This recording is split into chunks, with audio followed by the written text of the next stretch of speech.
Disrupting Japan, Episode 4. Welcome to Disrupting Japan, straight talk from Japan's most successful entrepreneurs. I'm Tim Romero, and thanks for listening. Today we sit down with Ikuo Hiraishi of Sunbridge Global Ventures and quite a few companies before that. Ikuo is a successful serial entrepreneur here in Tokyo who's begun investing and mentoring the next generation of Japanese startups. Now, people like Ikuo are commonplace all over Europe and America. In fact, really, the entire startup ecosystem is based on people like this. However, they're still relatively rare here in Japan. So his insights are really quite interesting. Ikuo has recently published a book on the importance of failure, and we'll talk a bit about the changing Japanese attitudes towards failure, both among startups and society in general.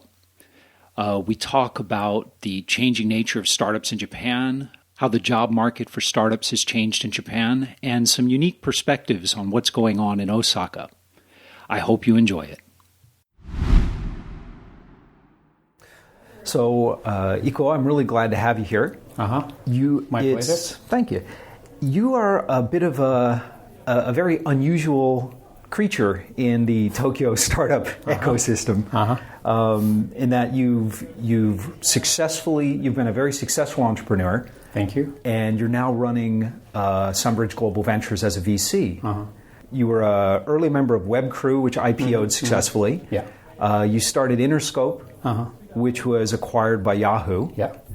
And you've had some other ventures as well that didn't turn out quite as successfully. Actually, screwed up.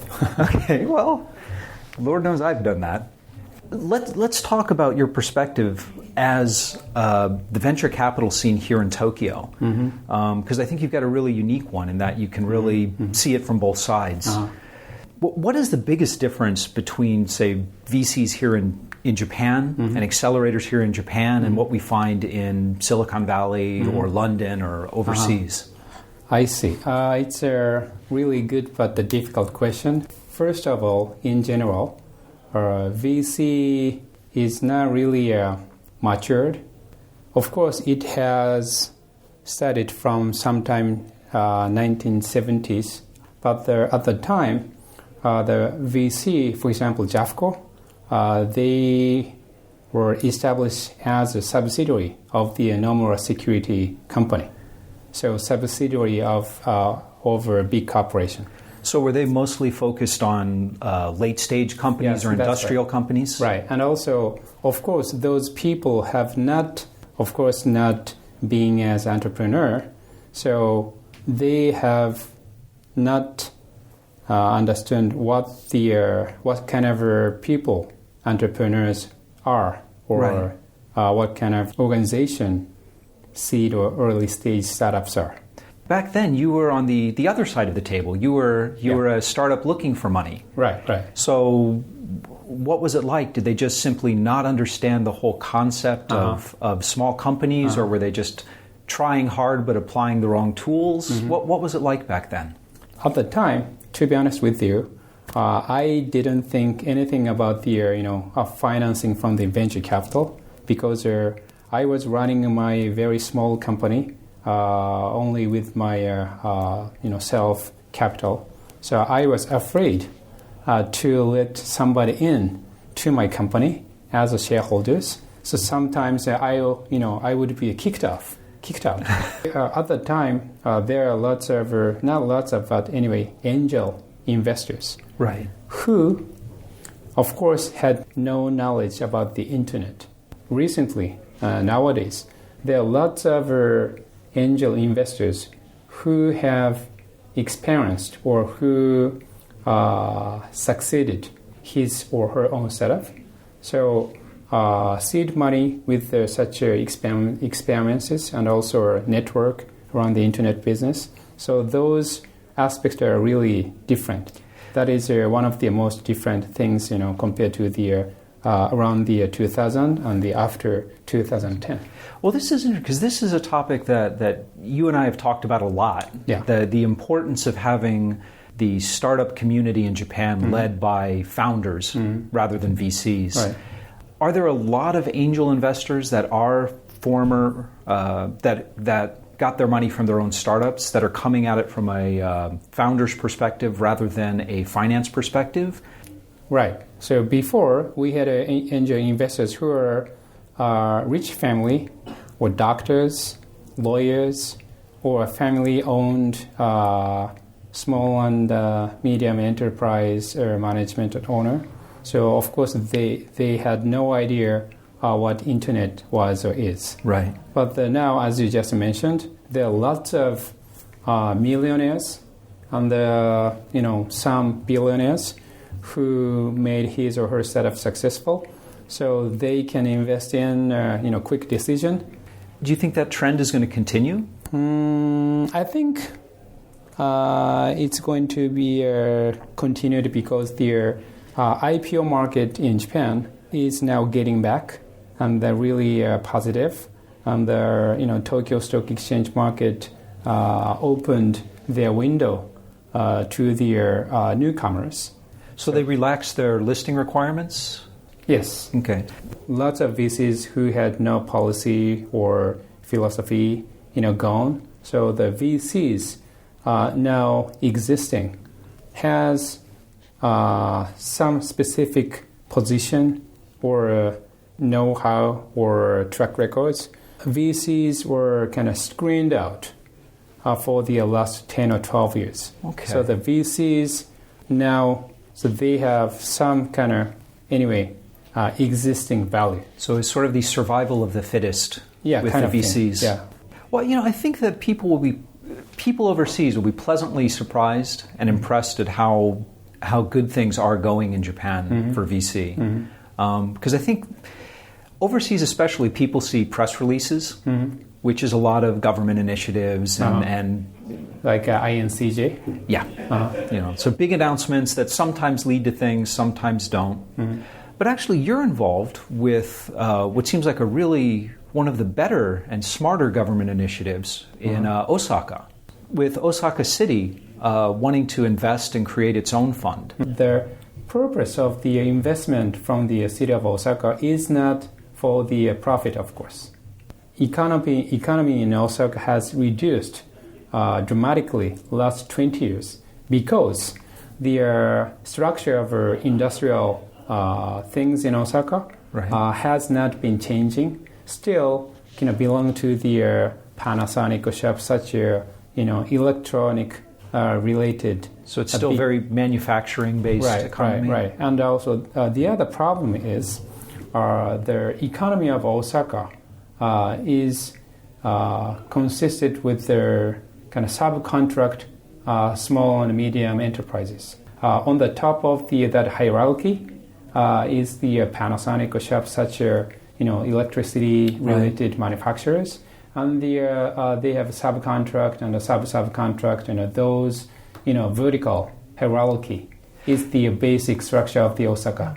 And this is one thing that a lot of Westerners looking at the statistics in Japan will see thousands and thousands and thousands of small, seemingly entrepreneurial companies, but most of these companies have a single customer, and they're supporting a large company's supply chain. Yeah, right. So in a sense, they don't really count as what we think of as entrepreneurial companies. No. It's just a SME anyway. Right. Not a M, small, very small. Yeah. Not even a medium enterprise, a small enterprise. Yeah. So that's why their economical power has been reducing. Lots of manufacturing is, going out from Japan to the Southeast Asian countries because of the labor cost. Right. So they need to be, changing as their industrial structure. Is it working? Are they making progress? Just started, so we need to look and see another 5 or 10 years, I think. Okay, let's talk about kind of your personal experience back when you were running companies. Right. So one of the things you've said that I always thought was really interesting was that you've learned more from your failures than your successes. Right. What were some of your failures that you learned the most from? Team is really important. The reason WebCrew and Interscope have achieved somewhat successful result was both of the companies started as a team. If web crew, the game web crew started toward trying was baseball. So I would say we didn't have the 9 positions. However, we had 5 positions. But the dream vision, if the game I was trying to do was the football, so we have only 1 or 2 positions out of the 11 positions. So we could not make any pass or game. So, but the web crew, Interscope, we started there as a team from the beginning. So why did that happen? Was it something intentional or something you realized after you'd already started that you didn't have the right team together? Good question. The people who are interested in being entrepreneur is really active and have their strong philosophy, kind of explicit the way of thinking or attitude or criteria. So those guys, if those guys are, kind of form their team together, right? Their energy to communicate each other, to come in the same direction is really, really high and difficult, and lots of arguments and lots of energy were required. So you found that the team was just going and pulling in different directions? Yeah, but we need to, put it together to the same direction, right? Right. So to make it happen, so lots of energies are required. So that is really tough. So I was so tired of kind of, keeping an argument among the management. Right. Was the mistake that you had the wrong team, or was the mistake that you chose something you weren't really passionate about? Both. Yeah. So anyway, I realized the game I was pursuing was too big and I was not, capable. So I changed the business to run the company. But the business is a recruiting agency business for the startups. So, but as I anticipated, the things and business are not really exciting at all for me.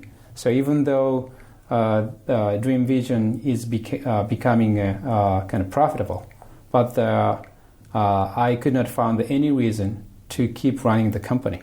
So I shut down. That staff, of course, really, mad at me.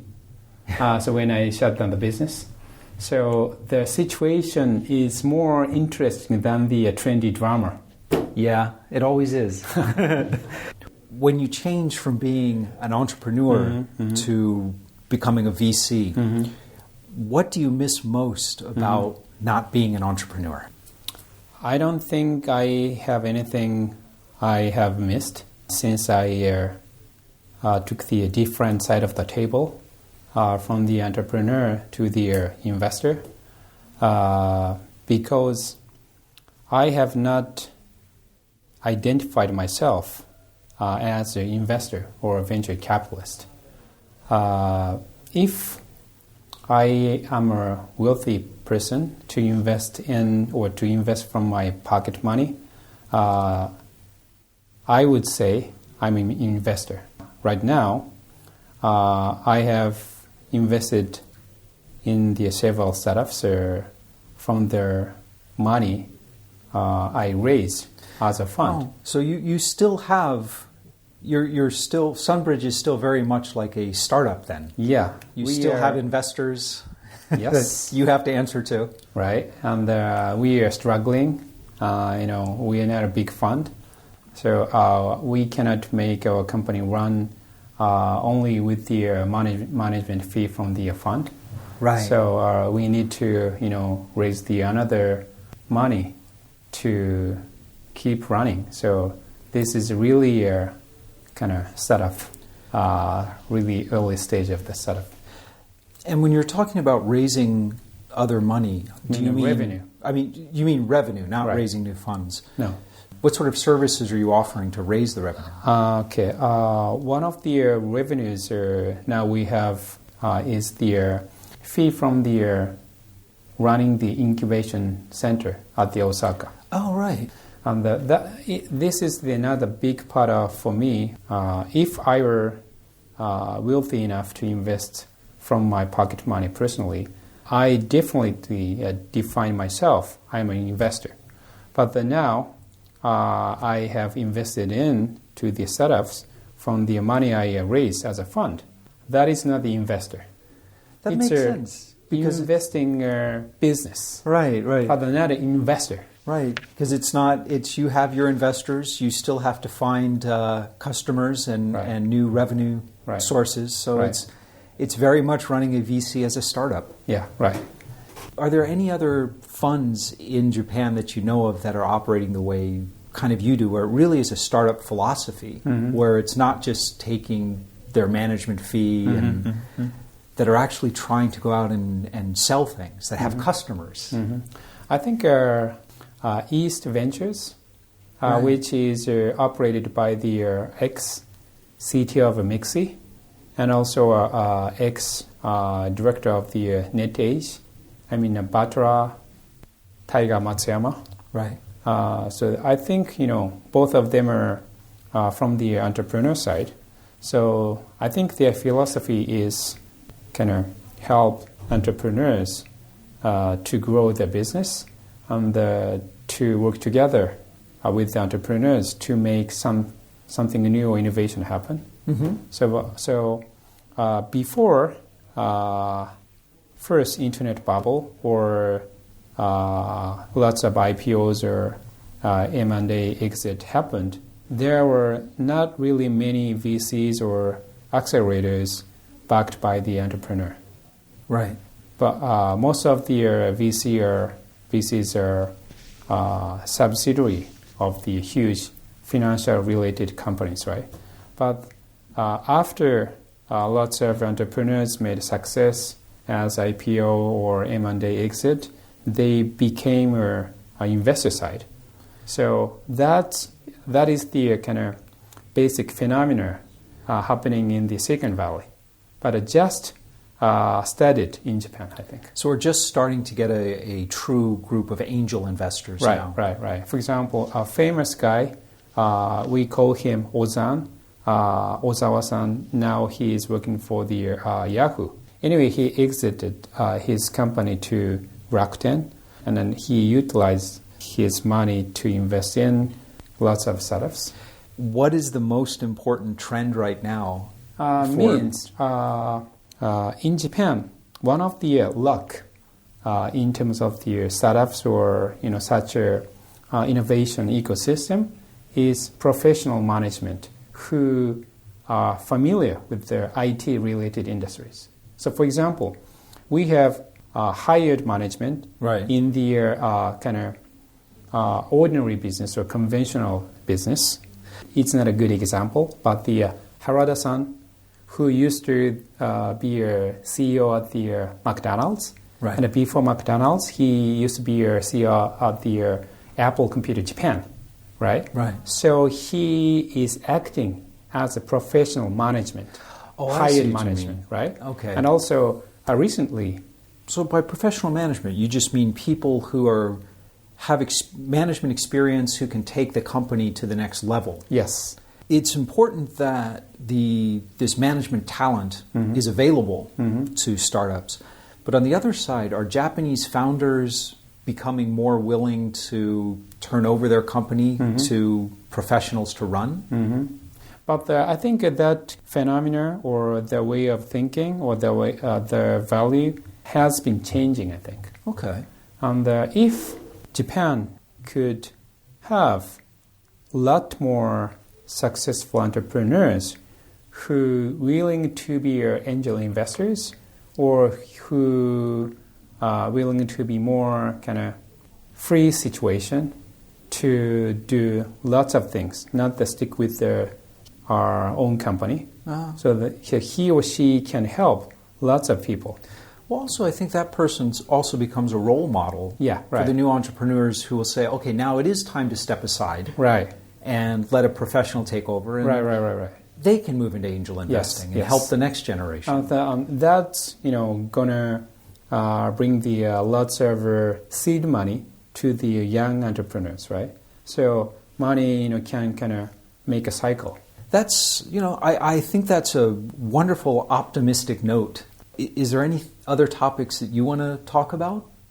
Yes. Okay. Let me tell you why I started to talk about the failure. Okay. That is in Japan, if entrepreneurs get a loan from the bank, banks require entrepreneurs to be I don't know the English technical term, but kind of guarantee the loan. A guarantor. Right? Yeah. In addition to the company. So if company fails, entrepreneurs must fail. That's why. Anyway, becoming entrepreneurs equal to the, taking such a big risk. Right. So that's why. People always like to say it's a cultural thing, but isn't that just very natural considering that historically most startups have been small family operations who were financed by loans? But now there's more and more equity financing available. Right. I think that is, a good thing to be happening. I don't know culturally or structurally, but the guarantee for the loan of the company is a kind of normal case. That's a really big risk, and if company failed, the entrepreneurs who guaranteed that loan needed to be kind of bankrupt, right? Right. So, if that case happened... But even bankruptcy in Japan is very different than it is in the US or Europe. It's much harder to declare bankruptcy in Japan and come out clean and free than it is in the US. So it seems that loans and failures can follow you around for a lifetime in Japan. Yeah, right. So that's why it's really big risk. But the problem is people who, experience such a tragedy usually don't come out to the kind of society and market. So no one cannot to listen to what's going to be happening when I fail. Young guys are scared about what's going on if I failed. And I know that some people who once failed and bankrupt, but now they are running their own company.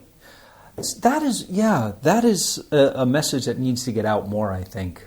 Looking at the startups that you're working with, do most of the young Japanese entrepreneurs view that failure as like a natural stepping stone, or do most of the young entrepreneurs still view that as a shameful, tragic thing?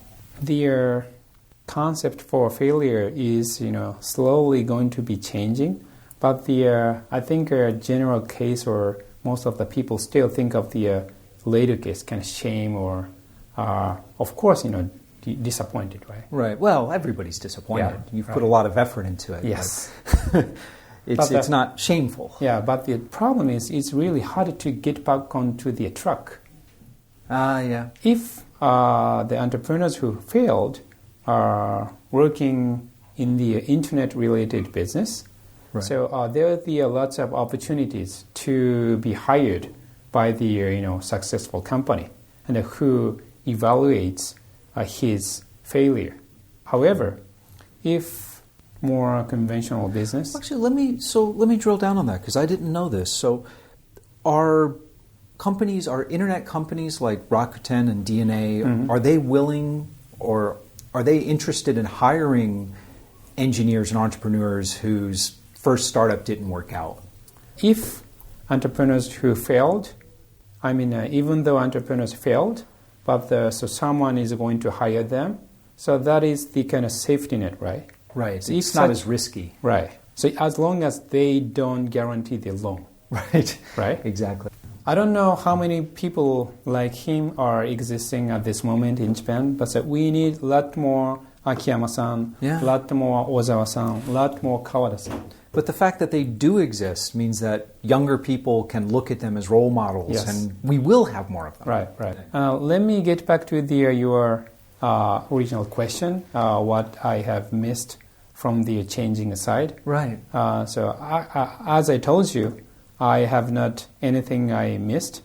I got an interview 2 years ago about the same question.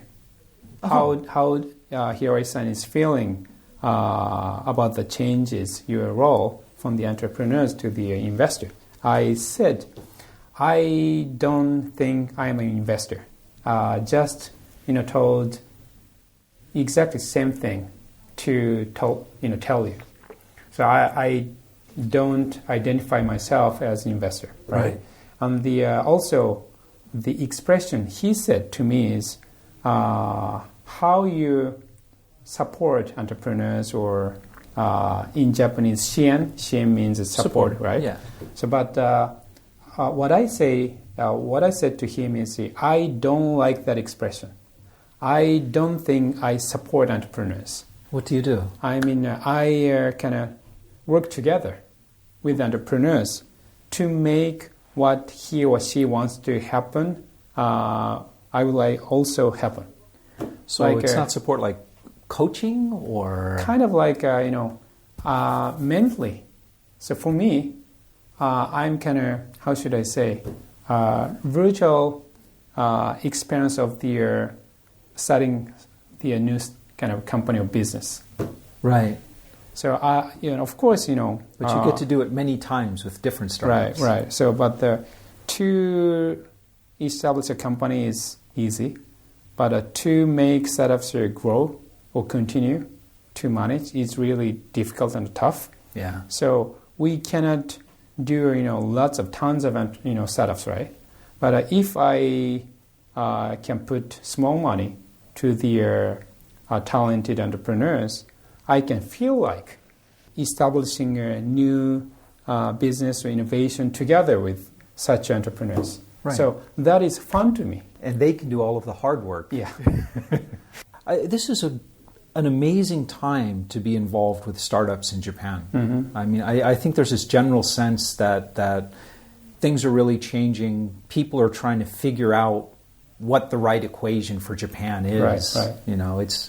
It's going to be different from Silicon Valley. So we don't have to copy of Silicon Valley, and we can't. No. So even though we tried, so we don't have to copy the Silicon Valley. So we need to create our own style of the innovation and entrepreneurship, right? Excellent. Well, listen, thanks for sitting down and talking to us. My pleasure. All right. Your question and your theme, remember to me what was my purpose and why I screwed up.